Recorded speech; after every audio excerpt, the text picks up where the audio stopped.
Le plafond est bas et la température à faire sourire les pingouins. Depuis plusieurs jours, la météo joue avec les nerfs des organisateurs. Mais je sais pas, c'est une première pour moi, donc on verra bien. Un petit peu peur des conditions climatiques. Allez, les conditions, ça aurait pu être pire, hein. Ça aurait pu être pire. Mais bon, on va croiser les doigts. On va en profiter quand même, on va en profiter. Il y a tout le monde, c'est les premières compétitions de la saison. On va essayer d'en profiter un maximum. Cette édition elle va être particulièrement humide. On a connu des conditions très changeantes pendant toute la semaine, une météo qui était très capricieuse. On a pris la décision il y a 2 jours de faire le parcours de substitution, 45 km, 2500 mètres de dénivelé, pour ne pas passer sur la partie sommitale qui est particulièrement délicate. Et en plus, cette nuit, de grosses précipitations avec la neige au-dessus de 1500 mètres et de grosses précipitations sur tout le massif. Ça va être un super parcours hein, pour le connaître assez bien. Je pense que c'est encore plus joli que quand on passe au sommet. Ce sera vraiment une belle bataille. Et je crois qu'il n'y aura pas trop d'écart à l'arrivée entre les premiers. Donc ce sera une belle course. Le Ventoux, en Provence, une blague. Main gantée, bonnet sur le crâne et crème chauffante sur les cuisses. 8h30, c'est parti pour les 1200 inscrits à cette 11e édition du fameux trail du Ventoux. Un vrai départ de 800 mètres. L'impatience, le froid, la volonté de ne pas se laisser happer par la meute des coureurs. Toutes les occasions sont bonnes pour démarrer ventre à terre depuis Bédouin. 45 km ou 26 km, l'enthousiasme des coureurs est une évidence.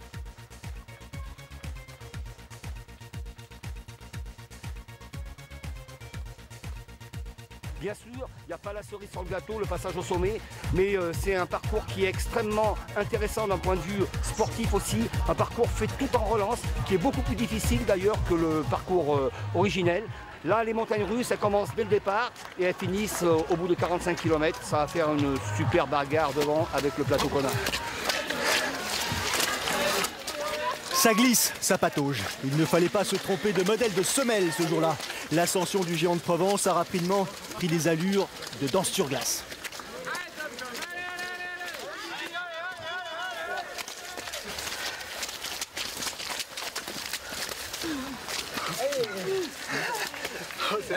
Allez. Ah, c'est pas la Martinique, hein. Sous le regard d'Antoine Guillon, les trailers affrontent la première montée au planning. 35%. Il fait déjà beaucoup moins froid.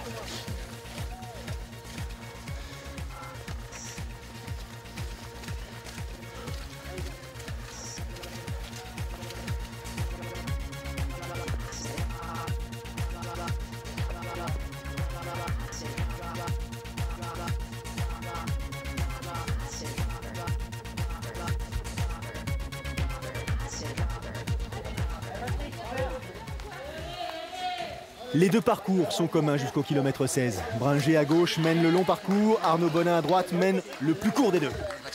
Le trail devient de plus en plus un véritable sport avec des athlètes de très haut niveau qui se préparent sur des rendez-vous bien précis. C'est le cas pour le trail RJ Sport du Ventoux où plusieurs teams se sont préparés.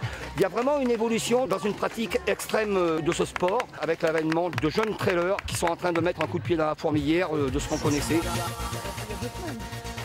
Parmi les trailers les plus connus figurent ici Patrick Bringer, Julien Chaurier, Michel Lannes, Thomas Laure-Blanchet.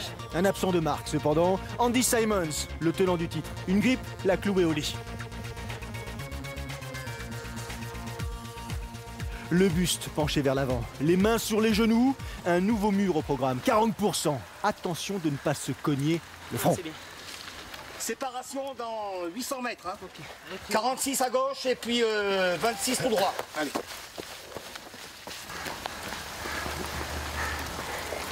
Allez Maxime. Allez.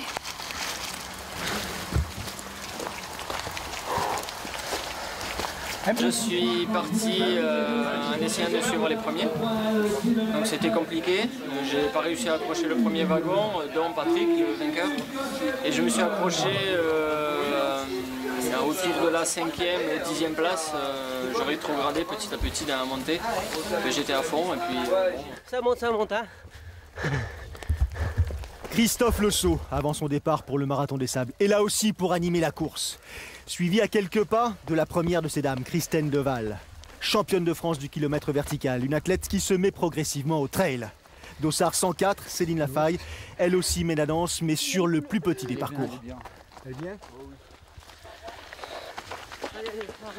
Allez Guigui. Toi, il nage un peu plus haut. Guillaume, tu bascules sur le petit là. J'ai une douleur à la cheville, alors c'est pour pas abandonner que je finis le petit. Mais bon, c'est comme ça. Voilà. Allez Guillaume. Allez, merci. Mais ça va, ça va. C'est le fond qui me gêne un petit peu, mais ça ira. Je vais terminer, pas de souci. 46 à gauche. À gauche. Allez, go.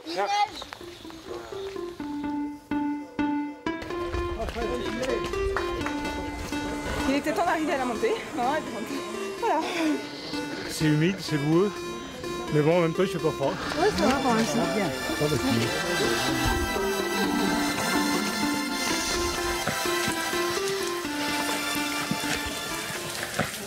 Eh ben, on s'attendait quand même à cette météo-là, hein. C'est-à-dire que bon, on s'est bien habillé, bonnet, gants, la veste, donc ça c'est au niveau de la... J'ai pas eu froid, hein, on va dire, par rapport à la météo. Après, on a eu un sol plus boueux que ce qu'on attendait. Tout le monde m'avait dit au Ventoux, il n'y a jamais de boue parce que c'est rocailleux. Et il y a effectivement beaucoup de rochers, ce qui rend la course difficile. Et ces rochers, ils étaient très glissants aujourd'hui, associés à la boue. Donc ça a été quand même, il fallait jusqu'à l'arrivée surveiller où on met les pieds. Et c'est vrai que c'est une des difficultés de la course, au-delà du relief, c'est cette perpétuelle attention qu'il faut avoir au niveau des appuis. Donc c'est ça qui use un petit peu. 1600 mètres d'altitude, ce sera le point le plus haut atteint cette année compte tenu des conditions climatiques. Bringé, Brochot, Durand sont dans un mouchoir de poche en tête sur le long parcours. Derrière, Julien Chaurier s'accroche, le double vainqueur du Grand Raid de la Réunion, vainqueur de l'Ultra Trail du Mont Fuji et de la Hard Rock 100, connaît des conditions difficiles. Elles avaient été déjà de mise lors de sa tentative de record sur le GR20 l'an dernier. Michel Lannes, Nicolas Martin, Thomas Laure Blanchet, Alexandre Dôme sont à 2 minutes des leaders. Rien de définitif.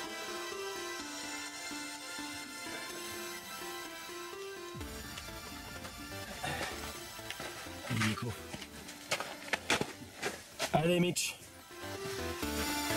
2 minutes.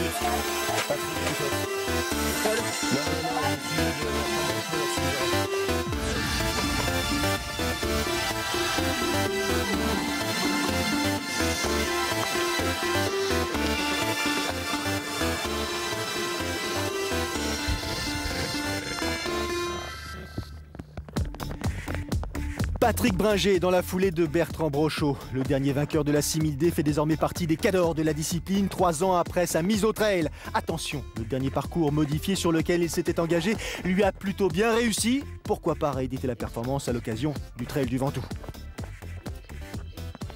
Très attentif, en dépit de cette impression de facilité qu'il donne, les coureurs abordent les descentes avec une vitesse bluffante.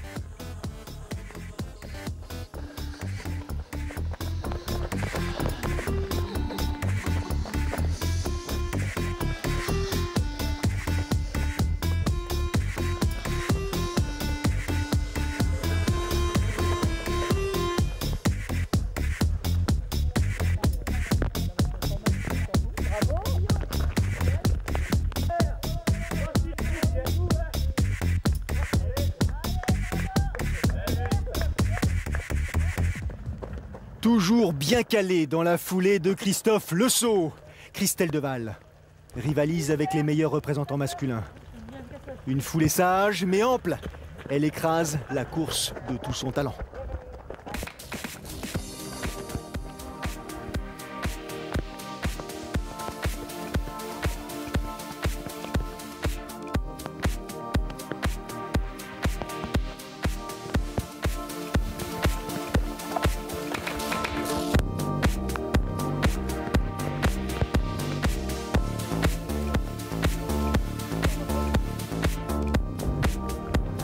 Le rythme est toujours aussi soutenu, tellement que Patrick Bringé s'est défait de ses compagnons de route. Après 17 ans de triathlon, l'ex-prof d'histoire géo s'est dédié au trail running. Ses récentes victoires le confortent dans son choix.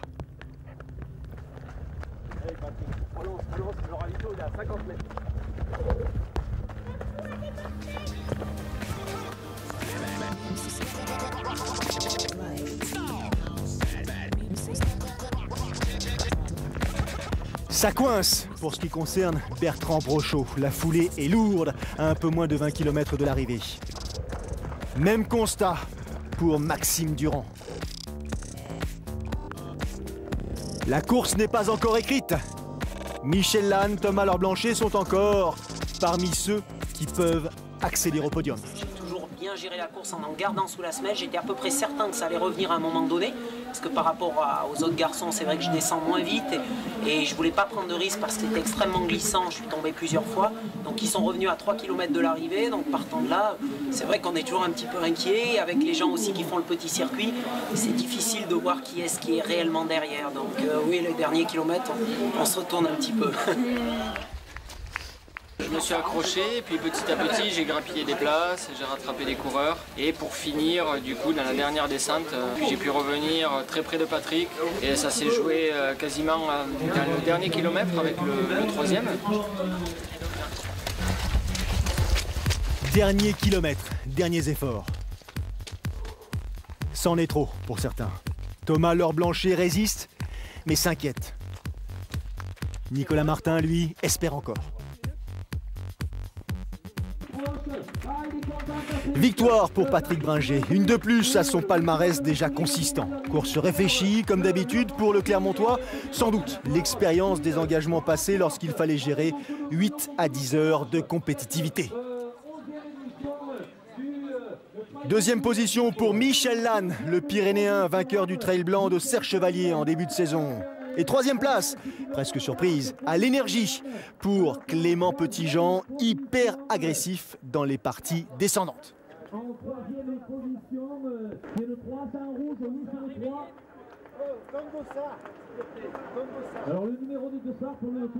Visage marqué, mais souriant pour les trois athlètes qui composent ce podium. 11e trail du Ventoux, et les écarts. Parmi les premiers, Julien Chaurier en 9e position à près de 20 minutes du vainqueur.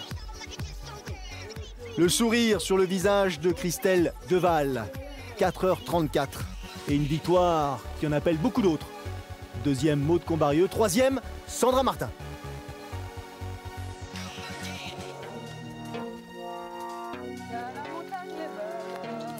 Il en faut de la bonne humeur pour courir dans de telles conditions climatiques.